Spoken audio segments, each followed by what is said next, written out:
Алдың да, Алдым. Құт болсын, жақсылықтарға ие. Рахмат, чоң рахмат. Кейінгі шығармашылықта жақсы көрген енелеріңіз. Чоң рахмат. Нұрлан екеуміз бүгін Биржан Қосыстан Мындай чапан алды. шапан алдық. Мындай Елеке.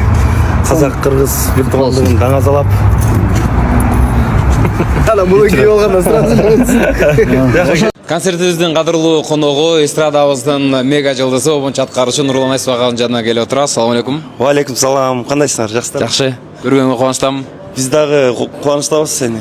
Буюрса 19 ноябрь Токтогул Салтыганов атындагы улуттук филармонияда Биржан Байболон сахна берчү адатым бар. Өзүнүн жеке чыгармачылык концертине чакыруу кагазы менен келип отурабыз.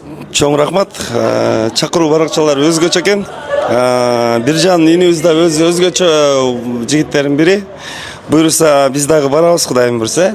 Анан концертте сизден сюрприз болот деп атат. Кандай сюрприз болот? Ма илгери сюрприз десе эле сүйгөн кыздарын чыгарып эле көрсөтө берет эле. Биржан бойдокко мындай жакшы эмелер сюрприздер көрсөтсө керек. Чогуу аткаруу болот дейт. Чогуу биргеликте. Биргеликте Биржан менен дуэт ырдайбыз.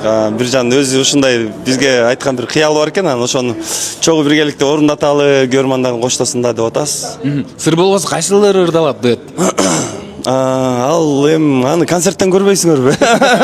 Концертке келиш керек, угуш керек, көрүш керек, Анда сизден калуу тилек болсун концертке.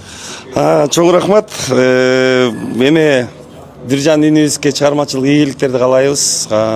Негизи багы чыгармачылык адамдардын да, кээ бир адамдардын да мүнөзү абдан жакшы болот да.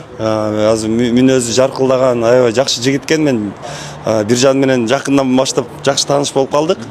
Чыгармачылык ийгиликтерди каалайм, бактылуу болсун, баардык кыялдары орундалсын.